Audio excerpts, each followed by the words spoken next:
6 గ్యారెంటీలను గాలికి వదిలేసి గాలి మోటార్లో తిరుగుతున్న తెలంగాణ సీఎం రేవంత్ రెడ్డి. రైతులను పట్టించుకొని ప్రభుత్వం కాంగ్రెస్ ప్రభుత్వం. అన్నదాతలు రోడ్డు ఎక్కుతున్నా పట్టించుకోవట్లేదు. వడ్లు కొనే దిక్కులేక 24 రోజులు పడిగాపులు కాస్తున్న చౌటుప్పల్ నిర్మలమ్మ 2021 సంవత్సరంలో 93 మెట్రిక్ టన్నుల ధాన్యాన్ని కొన్న ఘనత టీఆర్ఎస్ ప్రభుత్వానికి. ఈ కాంగ్రెస్ ప్రభుత్వంలో కాంటాలు లేవు, లారీ సౌకర్యం లేదు, వడ్లు దించుకునే పరిస్థితి లేదు. తరుగు పేరుతో నిలువు దోపిడీ చేస్తున్న ఐకేపీ సెంటర్లు అయినా పట్టించుకొని ప్రభుత్వం. ప్రజలే దేవులుగా మొక్కుకుంటూ వచ్చిన ప్రభుత్వం మా టీఆర్ఎస్ ప్రభుత్వం. ప్రజల్ని తొక్కుకుంటూ వచ్చిన ప్రభుత్వం రేవంత్ రెడ్డి ప్రభుత్వం అంటున్న హరీష్ రావు. యూరియా బస్తాల కోసం కష్టాలు, యూరియా చేయడం చేతకాక యాప్ల పేరుతో రైతులను ఇబ్బంది పెడుతున్న కాంగ్రెస్ ప్రభుత్వం. కార్యకర్తలు ఎవరు నిరుత్సాహపడాల్సిన అవసరం లేదు. కేసీఆర్ మనకు ఉద్యమ స్ఫూర్తి నేర్పిండు, మళ్ళీ వచ్చేది మన ప్రభుత్వమే అంటున్న హరీష్ రావు. కర్ణ రాజేష్ మృతికి కారణమైన ఎవరిని వదిలిపెట్టే ప్రసక్తే లేదు. దక్షిణాది రాష్ట్రాల్లో మార్పు మొదలైంది. తర్వాత వచ్చే ప్రభుత్వం కేసీఆర్ ప్రభుత్వమే.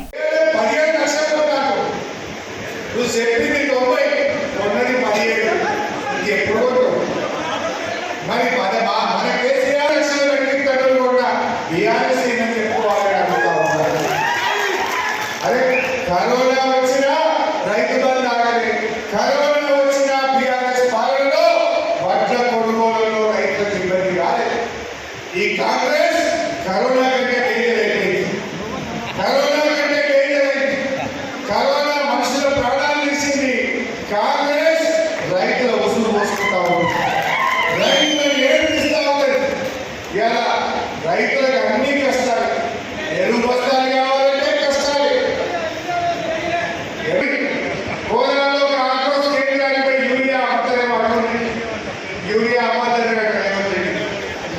యూరియా అమ్మలేకుండా యూరియా కూడా బంగారం దొరుకుతుంది, కానీ యూరియా దొరకలేదు. రేవంత్ భాషలో ఇవాళ షాప్ పోతే యూరియా అమ్ముడు బంద్ బ్యాగ్ పెట్టింది.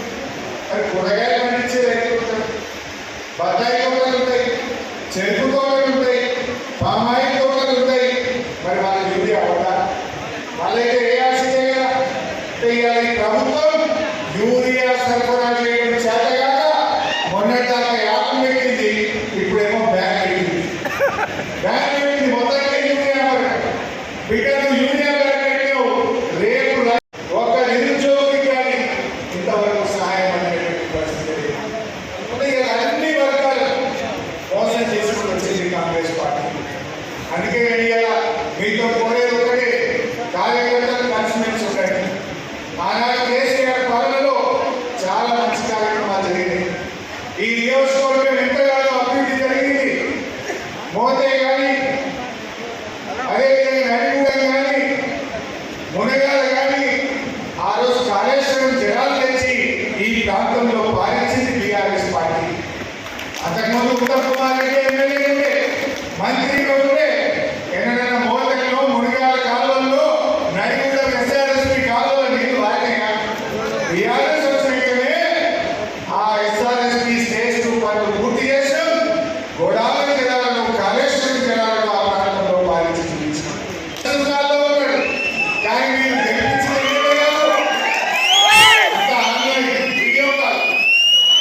వీడియో కాల్ ఎమ్మెల్యేతో మాట్లాడాలంటే వీడియో కాల్లో మాట్లాడాలి. అది కూడా లోకల్ మండల పార్టీ ప్రెసిడెంట్ లేదా ఒక పెద్ద నాయకుడు పట్టుకుంటే వాళ్ళ టైంకు క్యాంప్ ఆఫీస్ పోతే ఎక్కడి నుంచో వీడియో కాల్ వస్తుంది. ఇలా వీడియో కాల్ ఎమ్మెల్యే కావాలా? మీ కాళ్ళ చేతుల ప్రజల పంటల బీమా అన్నాడు, దాన్ని అధికంగా ఇచ్చేసింది. వాటి మనమే అంటే పట్టుకునే పరిస్థితే లేదు. ఇక మీ ఉత్తమ కుమార్ రెడ్డి అయితే అన్ని ఉత్తర కుమార పగిలిపాలి, అన్ని ఉత్తమాటలే. అందులో మస్తు పట్టుకుంటున్నాం. అది అడగడం కొంటే రైతులు ఎందుకు రోడ్డు ఎక్కుతున్నారు? నువ్వు వడ్డు మంచి కొంటే రైతులు రోడ్డు ఎక్కాల్సిన కరణేంటి? ఇదే నల్లగొండలో చౌటుప్పల్లో రాకరంగా ఆగిన ఒక అక్క చెప్తుంది, పద్మమ్మ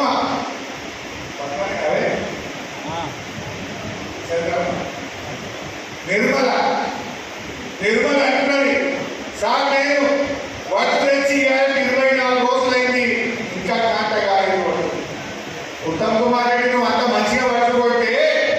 చౌటుప్పల్ మార్కెట్లో నిర్మలమ్మ 24 రోజుల నుంచి ఎందుకు పడిగాపులు కాస్తున్నది? 21వ సంవత్సరంలో యాసంగి పంటలో 93 లక్షల మెట్రిక్ టన్నుల వడ్లు కొన్నది నాటి టీఆర్ఎస్ ప్రభుత్వం. 2020 యాసంగి చెప్పింది అప్పుడే 93 లక్షలు కొన్నాం. నీ గవర్నమెంట్ వచ్చింది నీ 3వ యాసంగి పంట. నీ గవర్నమెంట్ లో సంచులు లేవు, కాంటబెట్టే పరిస్థితి లేదు, లారీలు వస్తలేవు, లారీలు వస్తే మిల్లు దించుకుంటలేడు. రైతుల బాధలు విను, రైతుల కష్టాలు విను, ఆ వినే ఓపిక మేము 48 గంటల్లో పైసలు ఇస్తామంటున్నారు. ఎక్కడ వస్తున్నాయా? ఇవాళ రాష్ట్రంలో మక్కలు అమ్మిన రైతులు 30 రోజులు అయింది, ఇప్పటికి ₹1 పడింది. శనగలు అమ్మిన రైతులు 40 రోజులు అయింది, ₹1 పడింది. సన్ఫ్లవర్ అమ్మిన రైతులు నెల రోజులు దాటింది, ₹1 పడింది. వడ్ల అమ్ముతున్న రైతులకు అమ్మనికి నెల అయింది, పైసలు రావడానికి 10 రోజులు అయింది. ఇవాళ ఈ రకమైనటువంటి పరిస్థితి రైతాంగాన్ని అందరికీ కూడా నెలకొంది. నేను కార్యకర్తని కూడా మీతో కోరేది ఒకటే, భవిష్యత్తు మనదే. కాంగ్రెస్ వాళ్ళకి చాలా పేరు మనకి ఎట్లా సల్లాయించాలో, ఏ రకంగా బిల్లులు ఇవ్వకుండా ఇబ్బంది పెట్టాలో, ఏ రకంగా పోలీస్ స్టేషన్లో అక్రమ కేసులు పెట్టాలో ఇప్పుడు బీఆర్ఎస్ కార్యకర్తలు ఫుల్ నేర్చుకుంటారు. ఊపమన్నా ఊపుకట్లేదు, రేపు ఊపమన్నా ఊపుకట్లేదు. ఎందుకంటే మనకేమో ఆనాడు కేసీఆర్ ఉద్యమం నేర్పిండు, కేసీఆర్ ప్రజలకు సేవ చేయడం నేర్పిండు, కేసీఆర్ మనకి ఎట్లా అభివృద్ధి చేయాలో నేర్పిండు. అదే చెరువులు మంచి చేయండి, ఇంటింటికి నల్లబెట్టి నీళ్ళు ఇవ్వండి, రైతులకు ఇబ్బంది కాకుండా అడ్డుకోనుంది, రైతు బంధు వడ్డకి చూడండి. ఇది మనకి కేసీఆర్ నేర్పింది. కానీ కాంగ్రెస్ ఏం నేర్పుతుంది?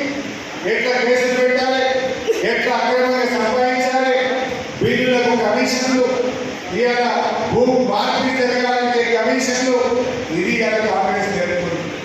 17 లక్షలు కొన్నాను, నువ్వు చెప్పింది 90, కొన్నది 17. ఇది ఎప్పుడు కొట్టు? మరి మన కేసీఆర్ లక్షల మెట్రిక్ టన్నులు కూడా బీఆర్ఎస్ ఏంటని చెప్పుకోవాలని అడుగుతా ఉన్నారు. అదే కరోనా వచ్చినా రైతు బంధు ఆగలే, కరోనా వచ్చిన బీఆర్ఎస్ పాలనలో వడ్ల కొనుగోలులో రైతులకు ఇబ్బంది కాలేదు. ఈ కాంగ్రెస్ కరోనా కంటే డేంజర్ అయిపోయింది, కరోనా కంటే డేంజర్ అయింది. కరోనా మనుషుల ప్రాణాలు ఇచ్చింది, కాంగ్రెస్ రైతుల వసూలు పోసుకుంటా ఉంది, రైతులను ఏడిపిస్తా ఉంది. ఇలా రైతులకు అన్ని కష్టాలు, ఎరువు బస్తాలు కావాలంటే కష్టాలు. కోదాలో ఒక ఆక్రోశ కేంద్రానికి యూరియా అమ్మతలేమో అడుగుతుంది, యూరియా అమ్మద్దన్నాడు రేవంత్ రెడ్డి, యూరియా అమ్మద్దన్నాడు. యూరియా కూడా బంగారం పెట్టింది, బంగారం అన్న దొరుకుతుంది కానీ యూరియా దొరకలేదు రేవంత్ రాష్ట్రంలో. ఇవాళ షాప్ పోతే యూరియా అమ్ముడు బంద్ పెట్టింది, బ్యాగ్ పెట్టింది. అది కూరగాయలు పండించే రైతులు ఉంటారు, బత్తాయి తోటలు ఉంటాయి, చెరుకు తోటలు ఉంటాయి, పామాయిల్ తోటలు ఉంటాయి. మరి వాళ్ళ యూరియా అవుతా? వాళ్ళైతే వేయాల్సిందే కదా. అంటే ఇవాళ ఈ ప్రభుత్వం యూరియా సరఫరా చేయడం చేతగాక మొన్నటిదాకా యాప్ పెట్టింది, ఇప్పుడేమో బ్యాగ్ పెట్టింది. బ్యాగ్ పెట్టింది మొత్తానికి యూరియా బిడ్డను యూరియా బ్యాగ్ పెట్టావు. రేపు రైతులకు ఛాన్స్ వస్తే కాంగ్రెస్ పార్టీని బ్యాగ్ పెట్టరు,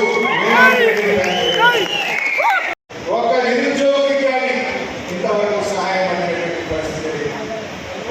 అన్ని వర్గాలు మోసం చేసుకుని వచ్చింది కాంగ్రెస్ పార్టీ. అందుకే నేను ఇలా మీతో కోరేది ఒకటే, కార్యకర్తలు కలిసిమెలిసి ఉండండి. ఆనాడు కేసీఆర్ పాలనలో చాలా మంచి కార్యక్రమాలు జరిగినాయి. ఈ నియోజకవర్గం ఎంతగానో అభివృద్ధి జరిగింది. మోతే కానీ, అదేవిధంగా నడిగూడెం కానీ, మునగాల కానీ, ఆ రోజు కాళేశ్వరం జలాలు తెచ్చి ఈ ప్రాంతంలో పాలించింది బీఆర్ఎస్ పార్టీ. అంతకుముందు ఉత్తమ్ కుమార్ రెడ్డి ఎమ్మెల్యే ఉండే, మంత్రిగా ఉండే,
తగిన మూల్యం చెల్లించాల్సి వస్తుంది.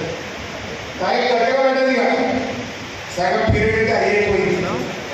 ఇక ఏమున్నాయి ఇప్పుడు మనం చూసినాక ప్రభుత్వాలు మారుతున్నాయి. బెంగాల్లో మారింది, కేరళలో మారింది, తమిళనాడులో మారింది, రేపు తెలంగాణలో కూడా మార్పు మొదలైంది. ఖచ్చితంగా మార్పు వస్తుంది. మళ్ళీ కేసీఆర్ పాలన వస్తుంది. కౌన్సిలర్ మనమే, జిల్లా పరిషత్ మనమే. ఈ వంట కళ్ళ దగ్గరికి వెళ్ళండి, ఎక్కడ తగలబెట్టినా పోరాటం చేయండి, ఎక్కడ మిల్లుల వడ్డీ తీసుకోకపోయినా రైతుల పక్షాన్ని ప్రశ్నించే రైతుల బాధలు విను, రైతుల కష్టాలు విను. ఆ వినే మీకు 48 గంటల్లో పైసలు ఇస్తామంటున్నారు. ఎక్కడ వస్తున్నాయా? ఇవాళ రాష్ట్రంలో మక్కలు అమ్మిన రైతులు 30 రోజులు అయింది, ఇప్పటికి ₹1 పడింది. శనగలు అమ్మిన రైతులు 40 రోజులు అయింది, ₹1 పడింది. సన్ఫ్లవర్ అమ్మిన రైతులు నెల రోజులు దాటింది, ₹1 కట్టింది. వడ్ల అమ్ముతున్న రైతులకు అమ్మనికి నెల అయింది, పైసలు రానికి 10 రోజులు అయింది. ఇవాళ ఈ రకమైనటువంటి పరిస్థితి రైతాంగాన్ని అనేది కూడా నెలకొంది. నేను కార్యకర్తని కూడా మీతో కోరేది ఒకటే, భవిష్యత్తు మనదే. కాంగ్రెస్ లోనే చాలా పేరు మనకి ఎట్లా సతాయించాలో, ఏ రకంగా బిల్లులు ఇవ్వకుండా ఇబ్బంది పెట్టాలో, ఏ రకంగా పోలీస్ స్టేషన్ అక్రమ కేసులు పెట్టాలో ఇప్పుడు బీఆర్ఎస్ కార్యకర్తలు ఫుల్ నేర్చుకుంటారు. ఊకోమన్నా ఊపుకట్లేదు, రేపు ఊకోమన్నా ఊపుకట్లేదు. ఎందుకంటే మనకేమో కేసీఆర్ ఉద్యమం నేర్పిండు, కేసీఆర్ ప్రజలకు సేవ చేయడం నేర్పిండు, కేసీఆర్ మనకి ఎట్లా అభివృద్ధి చేయాలో నేర్పిండు. అదే చెరువులు మంచి చేయండి, ఇంటికి నల్లబెట్టి నీళ్ళు ఇవ్వండి, రైతులకు ఇబ్బంది కాకుండా అడ్డుకోండి, రైతు బంధు వడ్డీకి చూడండి. ఇది మనకు కేసీఆర్ నేర్పింది. కానీ కాంగ్రెస్ ఏం నేర్పుతుంది? ఎట్లా కేసులు పెట్టాలి, ఎట్లా అక్రమంగా సంపాదించాలి, బిల్లులకు కమిషన్లు, ఇవాళ భూ మార్పిడి జరగాలంటే కమిషన్లు, ఇది కాంగ్రెస్ నేర్పుతుంది. ఏ అధికారులు వేధించిందో వాళ్ళని మాత్రం వదిలిపెట్టే ప్రశ్నే లేదు. ఇలా మా కళ్ళ రాజేష్ అన్యాయంగా ఆ తమ్ముడిని పొట్టలు పెట్టుకున్నది కాంగ్రెస్ ప్రభుత్వం.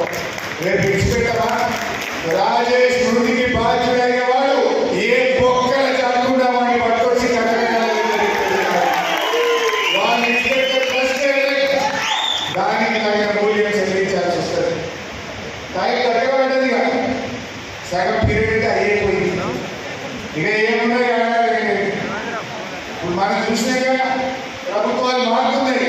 బెంగాల్లో మారింది, కేరళలో మారింది, తమిళనాడులో మారింది, రేపు తెలంగాణలో కూడా మార్పు. ఈ దేశంలో 4వ రాష్ట్రంగా దేశాన్ని సాగే రాష్ట్రంగా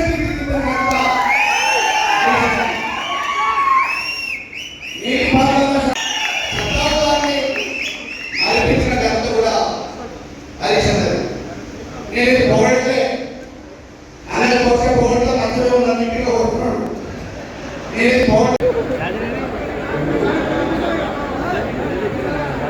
కోదాడ నియోజకవర్గ మన బీఆర్ఎస్ పార్టీ చంద్రబాబు సమావేశానికి ముఖ్య అతిథిగా వచ్చినటువంటి మనందరి అభిమాన నాయకుడు, బీఆర్ఎస్ పార్టీకి టీఆర్ఎస్ కాలంలో ఉద్యమ నాయకుడిగా కేసీఆర్ కుడిపోదంగా ఉంటూ ఒక ఆనందంగా బుల్లెట్ హరీష్ అన్ని వర్గాల్లో కూడా కాంగ్రెస్ లో కూడా హరీష్ రావు గారు చూడగానే భయంతో పాటు ప్రేమ ఉంటుంది. ఎందుకంటే మంచి నాయకత్వ లక్షణాలు కలిగినటువంటి వ్యక్తి. అటువంటి నాయకుడు మన పార్టీకి దొరకటం మనందరి అదృష్టం అని చెప్పి ఇంకో చేతిలో పెట్టాం, మెడవక్కలు పెట్టి ఫోన్ మాట్లాడే అంటే ఎక్కడ కూడా టైం పెట్టేయకుండా కౌన్సిలర్ మనమే, జిల్లా పరిషత్ మనమే. ఈ వంట కళ్ళ దగ్గరికి వెళ్ళండి, ఎక్కడ తగలబెట్టినా పోరాటం చేయండి, ఎక్కడ మిల్లుల వడ్డీ తీసుకోకపోయినా రైతుల పక్షాన్ని ప్రశ్నించే స్వామి బోధానంద గోసేవ ఆశ్రమం సైథాపూర్ జ్యోతిష్యం, వాస్తుశాస్త్రం మన పూర్వీకులు మనకిచ్చిన వరం. దుర్గాదేవి, కాలభైరవ ఉపాసనతో వాక్సిద్ధి పొందిన శ్రీ శ్రీ బోధానందగిరి స్వామివారు మీకు ఎలాంటి సమస్యలున్నా, వాటిలో ముఖ్యంగా ధన నష్టం, ఆరోగ్య నష్టం, భార్యాభర్తల మధ్య గొడవలు, ప్రేమించుకున్న వారు దూరం అవడం, ఎన్ని సంబంధాలు వచ్చినా పెళ్లి ముడి పడకపోవడం, రోడ్డు ప్రమాదాలు, అప్పుల బాధలు, వ్యవసాయంలో నష్టాలు, పెద్దల మాట పిల్లలు వినకపోవడం, ఆరోగ్య శాంతి, గృహశాంతి, మనశ్శాంతి లేకపోవడం, ఇలాంటి సమస్యలు ఉన్నట్లయితే ఒక్కసారి స్వామీజీని కలవండి. మీ సమస్యలకు తగిన పరిష్కారాన్ని పొందండి. అంతేకాక అన్ని రకాల వ్యాధులకు గోపంచకవ్య మరియు మూలికా వైద్యం చేయబడును. నమ్మకంతో రండి, ఆయురారోగ్యాలతో వర్ధిల్లండి. మా అడ్రస్ స్వామి బోధానంద గోసేవ ఆశ్రమం, సైదాపూర్, వీరభద్రస్వామి గుడి దగ్గర, యాదగిరిగుట్ట. సంప్రదించవలసిన నెంబర్ 9849213754 మరియు 9618034138.